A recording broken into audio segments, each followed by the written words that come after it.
Alright, here we go. Top 2. You guys know who's it's between.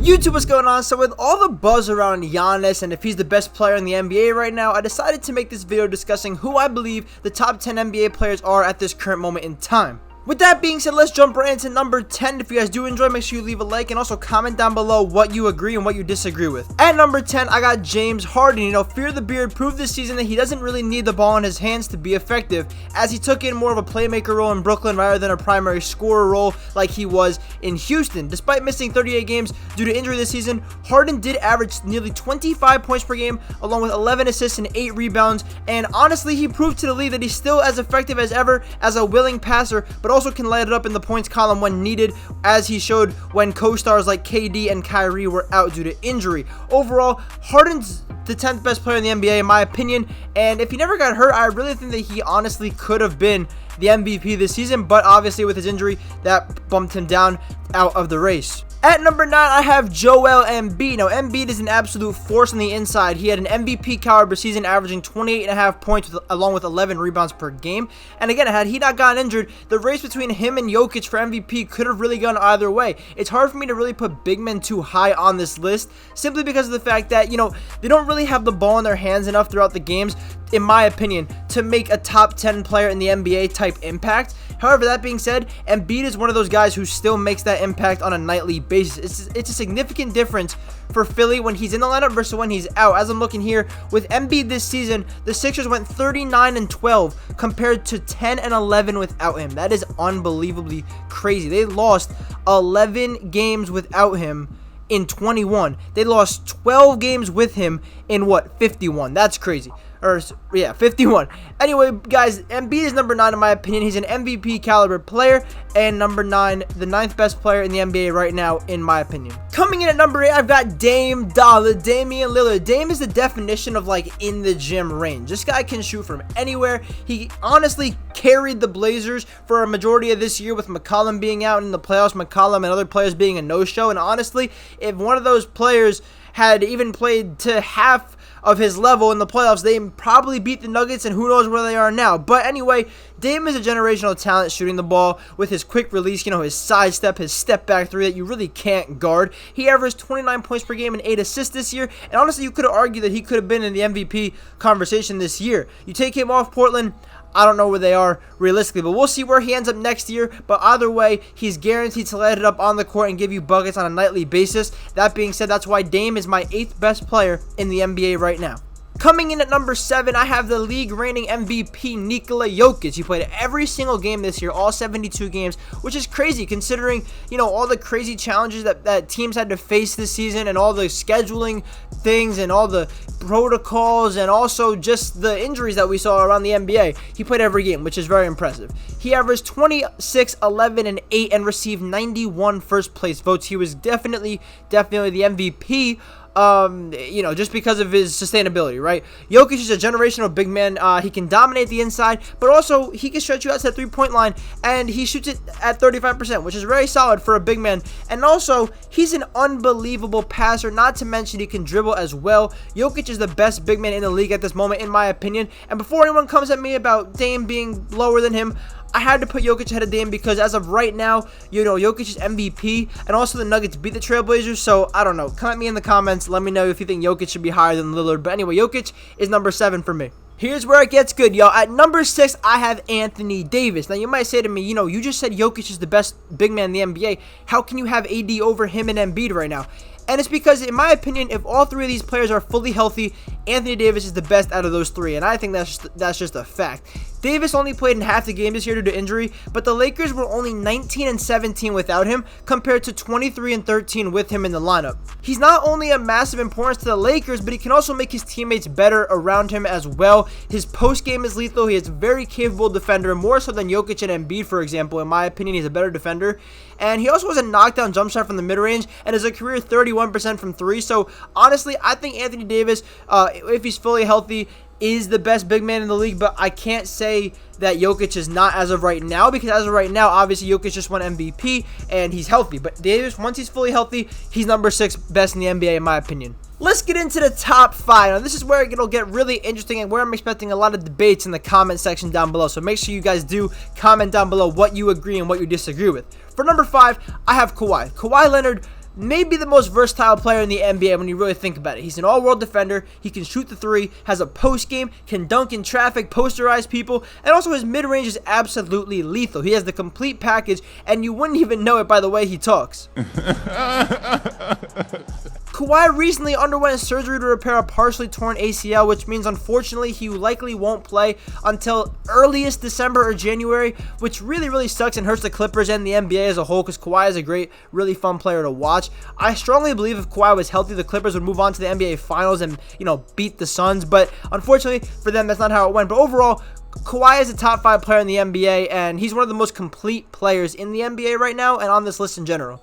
At number 4, and wait a minute, but before I say number 4, y'all, I can see you sitting here on your phone, about to rush to the comment section and attack me for what I'm about to say, but just wait.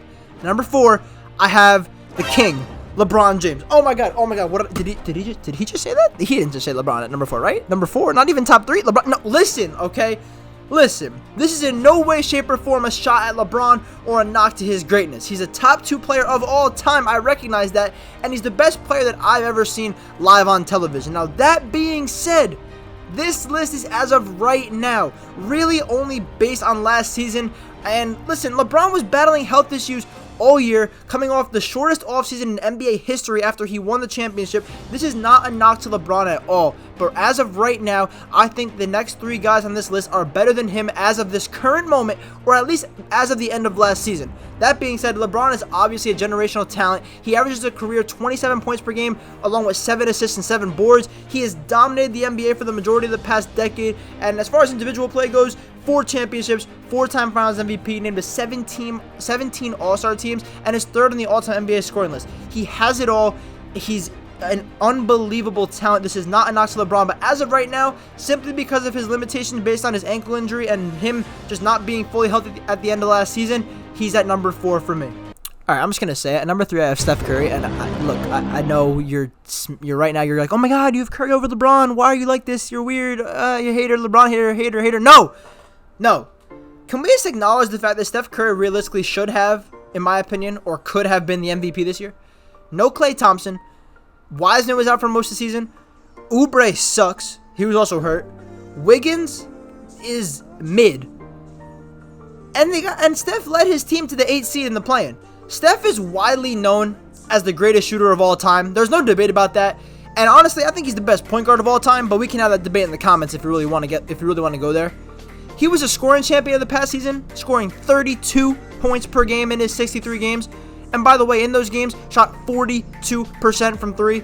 These are insane numbers. Curry's a shooter we've really never seen in the NBA before, and I have all videos talking about Curry, but he's honestly changed the NBA forever with the way he shoots the ball, at the range he shoots it, and at the efficiency he does it as well. There's a strong argument to be made for, like I said, him being the greatest point guard of all time, along with the greatest shooter, and this past season he reminded the world what he's capable of doing at age 32, and for that reason, Steph Curry is number 3 best player in the NBA right now. All right, here we go. Top 2. You guys know who's it's between. You guys know it's between Giannis and it's between KD. You guys know. All right.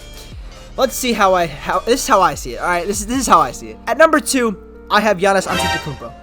Giannis had one of the most unbelievable performances in an NBA Finals of all time the other night in Game 6. He dropped 50 points, 14 rebounds, 5 blocks in a game series finals clinching game. And he only made 1 3. Do you know how difficult that is to score 50 points only making 1 3-pointer in today's NBA? That is unbelievably difficult and unbelievable that he was able to achieve it. He also had his best free throw game of the season, shooting 89.5% from the free throw line in Game 6, and also for that game he shot 64%. The efficiency is off the charts. I know a lot of people right now are going to be like, oh my God, this is the best player ever. But for me, he's number 2. No doubt, that's one of the best finals performances in NBA history. If Giannis can develop a consistent jump shot, let me say it again. If Giannis can develop a consistent jump shot, he would be almost nearly unstoppable, one of the best players of all time.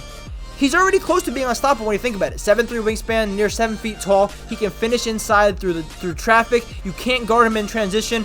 And also, he's 2-time Defensive Player of the Year. So, he's got the total package outside of the jump shot, but even that he is improving on.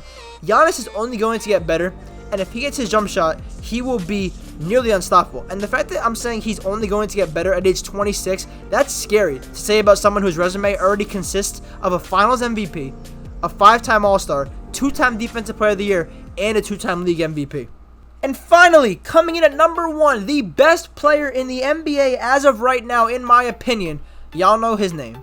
He is Kevin Durant. KD showed the world exactly what he was still capable of after carrying a Nets team in the Eastern Conference Semis versus the Bucks. And I know they lost, but y'all remember Game 5, 49 points. Y'all remember Game 7, 48 points.